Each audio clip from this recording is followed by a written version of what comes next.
Finding, I take back everything I said. Ooh, won't you just come home?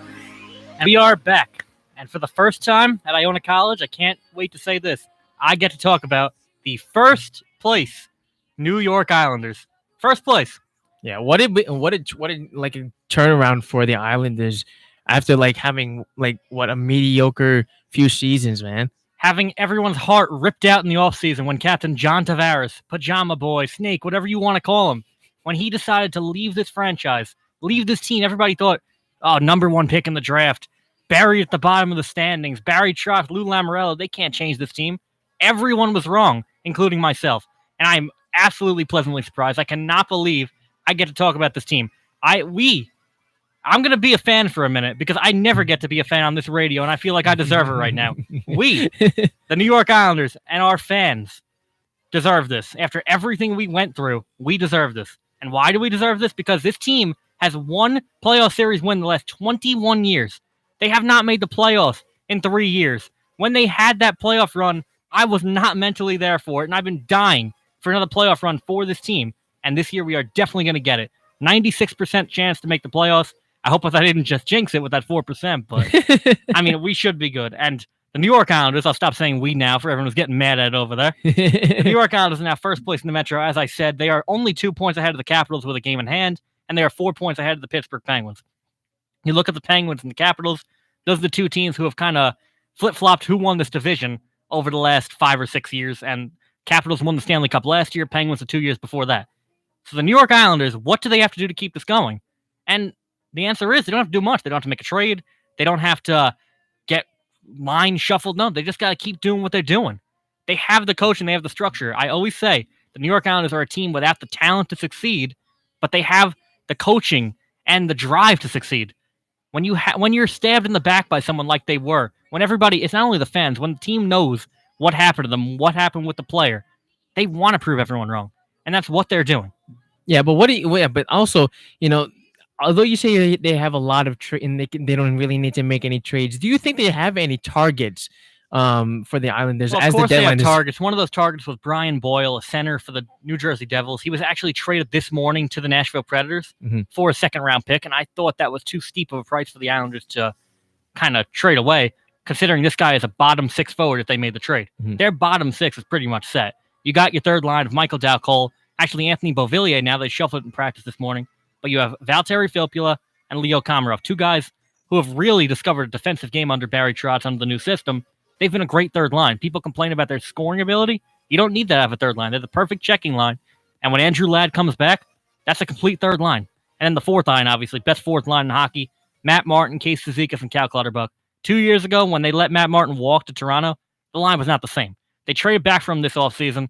Matt Martin back on the Islanders, have made Casey, Cizikas, and Clutterbuck rediscover their games. Cizikas with 12 goals this year, the most in his career already at this point of the season. Yeah, so what has been, going well for the team? Because, as we mentioned, the turnaround has just been like surprising to everyone. So what has been what has been doing well for the team so far?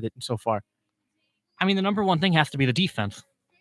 But like I said, it's mostly based on the structure. The Islanders have given up the least goals in the NHL. And that's incredible because last year they gave the most. Wow. They've literally gone from 31st to first. You don't see that. So the fact that they've given up, and it's literally by 20 goals about that they've given up the least. The fact that they've had that kind of turnaround proves the incompetence of the management of this team in years prior. Yeah, and then the other thing is like how is the team like different without John Tavares being there as well? They're less self-centered. They don't really worry about who gets the goals. They don't worry about who gets the assist. They don't look at their point totals. They just look at winning. Everyone has a role in this team, and they've all really embraced their roles. They don't have that superstar. Matthew Barzal is going to be a superstar one day, but not if he's playing with Anthony Beauvillier and Josh Bailey. They've established that, all right, this is going to be a defensive team. This is going to be a team that's going to sit back, not let guys get good shots on net, and if the breakaway breaks out or they get a 2-on-1 rush, that's when they're going to score their goals. They're not going to really, and then you see that on the power play. The team is only 15% of the power play, bottom 10 in the league. So I like the style of this team for what they have. I hope in the offseason they get a little more talent, but you might not need all the talent in the world to make a cup run this year, and that's incredible to say, but Barry Trotz, obviously, the head coach of the Washington Capitals last year, that won the Stanley Cup. The only reason he's on our team is because the ownership and him did not get along. We kind of have become the new Vegas Golden Knights from last year. The Vegas Golden Knights, brand new NHL team last year. They got all the NHL players from like other teams, all the 13th best player on each team. You got to protect your best 12. You got the 13th guy. That team came together. They made the Stanley Cup. They didn't have anybody on that team. They had a bunch of young people, a bunch of veterans who were overpaid, and they made it happen. That's what the Islanders have become this year with amazing structure. Yeah, I mean, how much of like team chemistry like she plays in a role like after the transition from year to year. So because I'm still surprised of like how the team came together and now they're in this position so far. And that's actually a great question because the New York Islanders, what everybody knows about this team is that they love each other. This team really gets along off the ice and on it. They're hanging out all the time. It's not fake with this team. You see some teams, they hang out, they call going to their locker room work. They go to work, they talk to their teammates, they leave, they talk to their families, they talk to their friends. This team is their family, it is their friend.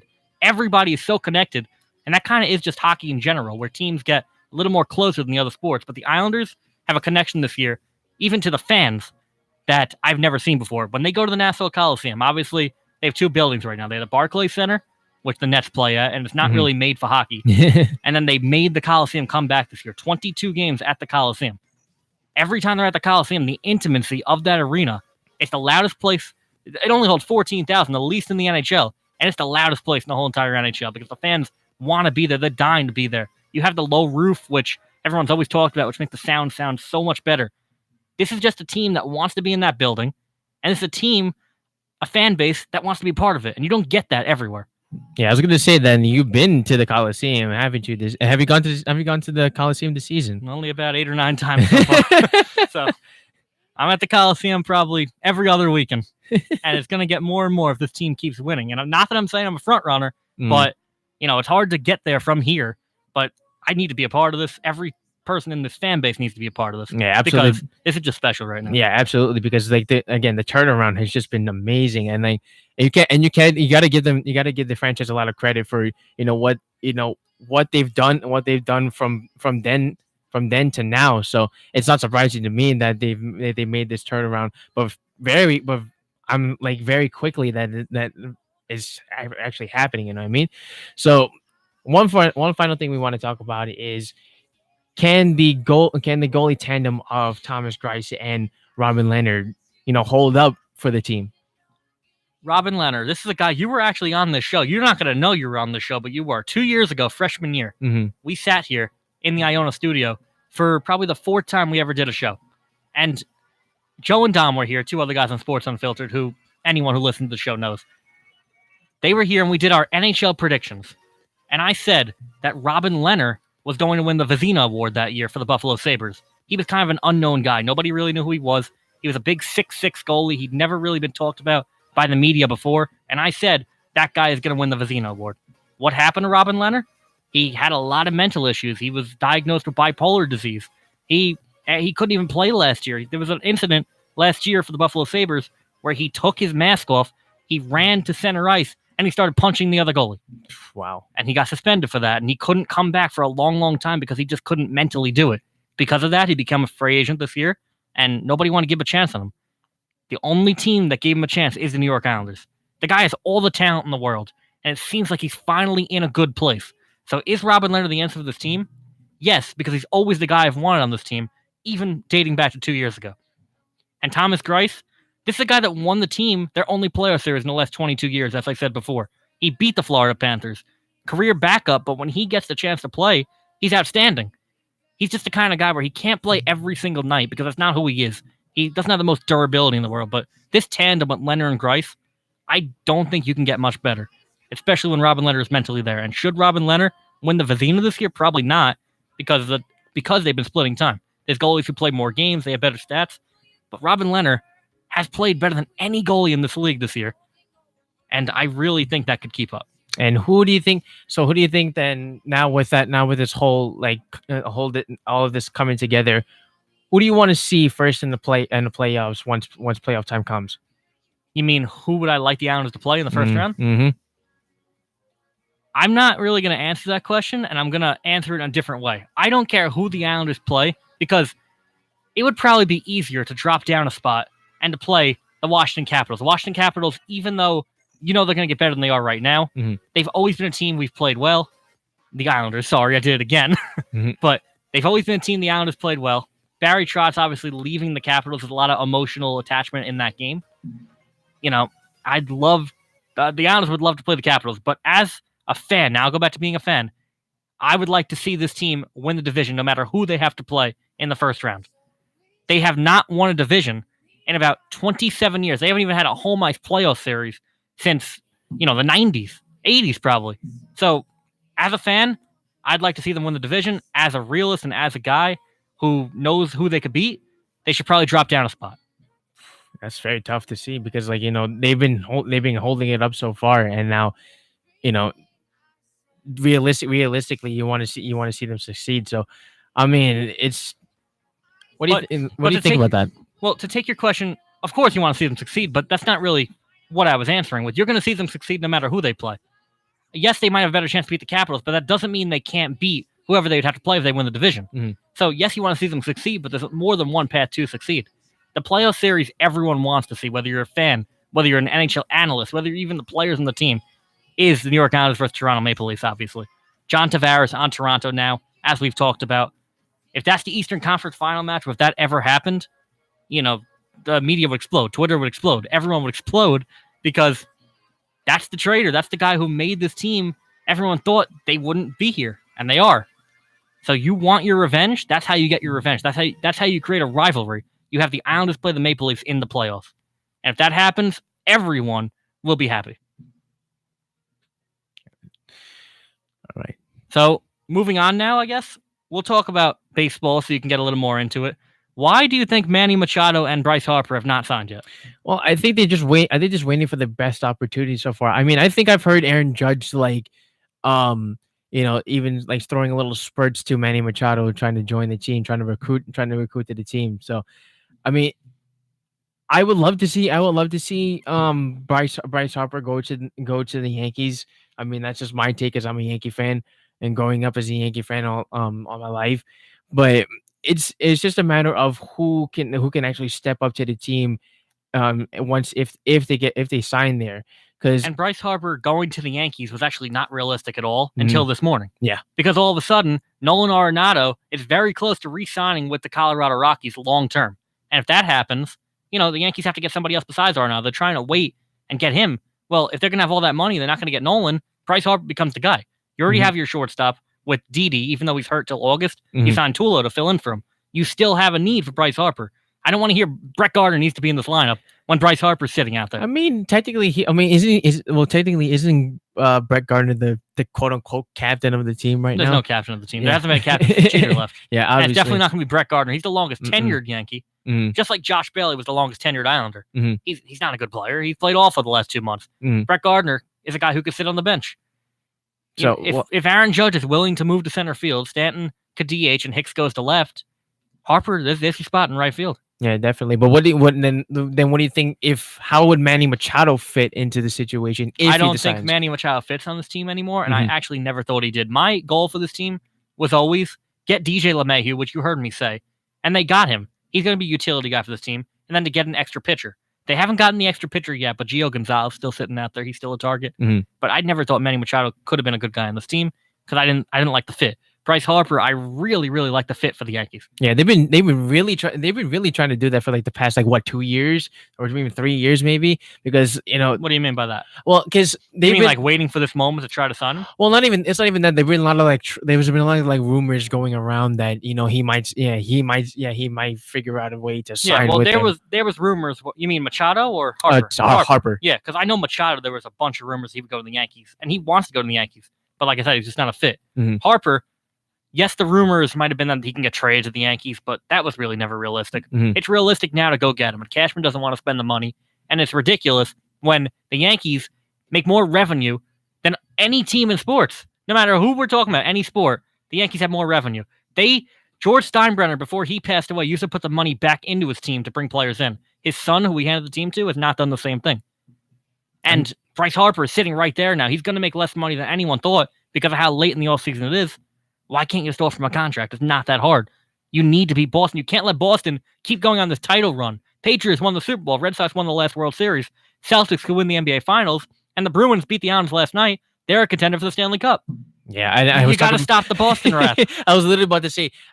No, I was talking with my roommate about this. The trifecta could have happened with the Stanley Cup for the Bruins. So I'm just like, oh no, my God, what's gonna happen to the baseball season when it comes through? Because now it's gonna come back to full fruition if Boston decides to come back and take over the Major League Baseball. So you got to and I agree with you. The Yankees need to find a way to sign good star players, which they have been doing, and get the firepower that they need. I mean, you have Gary Sanchez and Stanton and Aaron Judge being the big. Do three of you this have team. Gary Sanchez? Though? That's the question. Yeah, and I was about to say that too. You had him rookie year, but last year he batted about $190. He didn't have the power. He was hurt all year. Do you have Gary Sanchez? Do you think he's going to come back? I was about to ask you that the same thing, because what he did last season was very, very he had unperformed this past season. So I was going to ask you the same question, because I think he could turn it around. I mean, we've seen it when they picked him up. It was going completely off. But I understand the injuries can definitely have a factor. To decide if Gary Sanchez is going to be Gary Sanchez again, or at least the rookie version we saw. Mm-hmm. I have to ask you a question, and your answer is going to decide if we're going to see him again. Is Gary Sanchez a lazy baseball player, or was he hampered by groin injuries last year? Hampered by groin injuries. That's what you believe. Mm-hmm. Because I believe he's a lazy baseball player. And if he's a lazy because he doesn't hustle. He didn't hustle the minor leagues. I go to these minor league ballparks. I try to get autographs. So I know these prospects before they come up. Gary Sanchez never hustled. He was never supposed to be as good as he was rookie year. And now everyone's like, oh, Gary Sanchez is a superstar. Well, he's not a superstar, but he's also not as bad as he was last year. Mm-hmm. So if he's going to hustle, if he's going to play baseball, he could be one of the best catchers in this league. Mm-hmm. But if he's going to play lazy like he did last year, even before the injury, he's done. Yeah, he's going to wind up trading him. He's done. I don't know, because I mean, it's only, I give him half a season. We'll know who the real Gary Sanchez is by the end of July. Yeah. Okay. I mean, because I was gonna compare. I wouldn't say this because I would not compare him to a core 4 member of Jorge Posada, because again, it's just still early in his career. But I want to see what Gary Sanchez can do, because he has the power, he has the potential, and as you mentioned, if he puts in the effort, I mean, I wouldn't say why not stay on the team. You know what I mean? What do you think you can get out of Troy Tulowitzki at this point in his career? Because he hasn't played in now over a year. Yeah, he has been having very tough situations so far, but I don't know. I can't really see how Troy Tulowitzki and how his career has been very all over the place. Especially, I mean, he had a very decent run with the Jays, but other than that, well, I can't really see anything. I wouldn't say that. I wouldn't say it a lot, but I'm saying it as a stretch. I'm just saying it as a stretch. His career batting average with the Rockies is over 300. With the Blue Jays, it's 250. Mm-hmm. So, is he a product of Coors Field?